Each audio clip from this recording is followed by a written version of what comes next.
पूरे बिहार में यही दशा है। हत्या, लूट, बलात्कार का पूरा माहौल बना हुआ है। और आप जो बुराबाल साफ करो, उस समय भी घटनाएं हो रही थी और फिर अभी उसी ट्रेंड पे घटनाएं हो रही है। उसे कहीं पीट करके मारना और हत्या कर देना, इससे दुखद और क्या हो सकता है। और पुलिस हाथ पर हाथ धर के बैठी हुई है।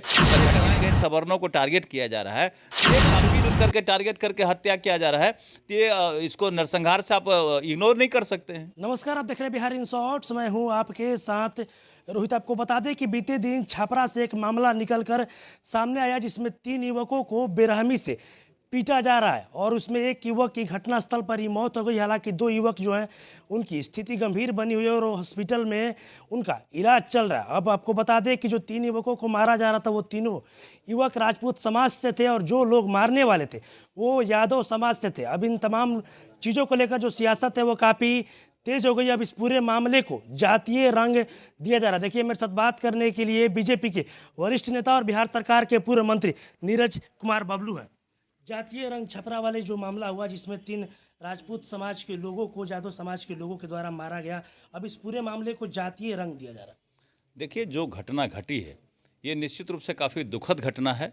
और जिस तरह से घटना करने के बाद अपराधी सरेआम घूम रहे हैं, धमकी दे रहे हैं कि केस उठा लो, ये कर देंगे, वो कर देंगे, इससे ये कहीं ना कहीं स्पष्ट हो रहा है कि जो बिहार में अपराधी हैं वो सरकार के संरक्षण में अपराध कर रहे हैं। और पूरे बिहार में यही दशा है। हत्या, लूट, बलात्कार का पूरा माहौल बना हुआ है। और आप याद कीजिए 2005 से पहले की बात, लालू जी कहते बुराबाल साफ करो, उस समय भी घटनाएं हो रही थी और फिर अभी उसी ट्रेंड पे घटनाएं हो रही है। फिर से कहीं न कहीं सवर्णों को टारगेट किया जा रहा है। तो ये काफ़ी दुखद है कि किसी जाति विशेष को जाति के नाम पे टारगेट किया जाता है।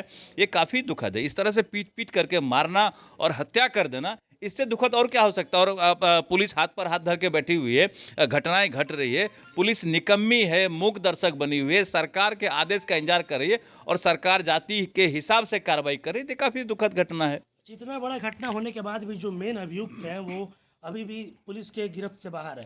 मैं वही पहले भी बताया है कि अपराधी घूम रहे हैं अपराध करके।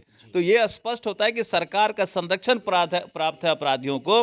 हम चाहेंगे कि डिमांड करेंगे कि अविलंब इस घटना पे कार्रवाई किया जाए। और अगर अपराधी की गिरफ्तारी नहीं होती है तो कुर्की निकाल करके कुर्की जब्ती करे, बुलडोजर चलाए उत्तर प्रदेश के तर्ज पे, तब लगेगा कि सरकार कुछ काम करे। नहीं तो ये तो स्पष्ट हो रहा है कि सरकार के संरक्षण में अपराधी अपराध कर रहे हैं और घूम रहे हैं। अच्छा, ट्विटर पर एक चीज़ छपरा वाले मामले को लेकर ट्रेंड कर रहा है जिसमें राजपूतों का नरसंहार बताया जा रहा है। देखिए, जिस तरह से घटनाएं हो रही है, पूरे राज्य में घटनाएं घट रही। अभी इससे पहले आरा में 2 लोगों को प्रोफेसर दंपति की हत्या कर दी गई, बुजुर्ग की हत्या कर दी गई। तो ये तो स्पष्ट कहीं न कहीं नरसंहार तो लग ही रहा है कि चुन चुन करके टारगेट करके हत्या किया जा रहा है। तो ये इसको नरसंहार से आप इग्नोर नहीं कर सकते हैं।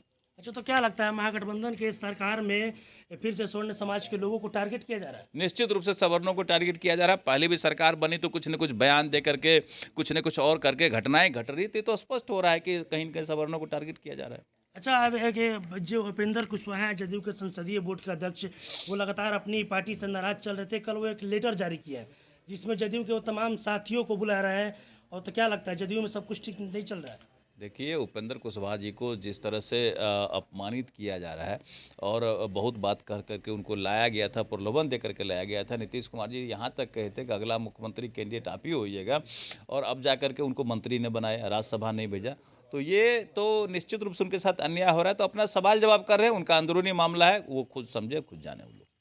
चलिए, तभी आपने देखा मेरे साथ बीजेपी के वरिष्ठ नेता और बिहार सरकार के पूर्व मंत्री नीरज कुमार बबलू थे। जिस तरीके से छपरा में घटना हुई, 3 युवकों को बेरहमी से पीटा गया, उन तमाम चीज़ों पर हम बात कर रहे थे। इन्होंने साफ साफ कहा कि लोग उसको जातीय रंग दे रहे हैं। हालांकि इनका कहना है कि पूरे मामले की निष्पक्षता से जांच होनी चाहिए। बस इसी तरह की तमाम खबरों के साथ तक मेरे साथ जुड़े रहें। तब तक के लिए धन्यवाद।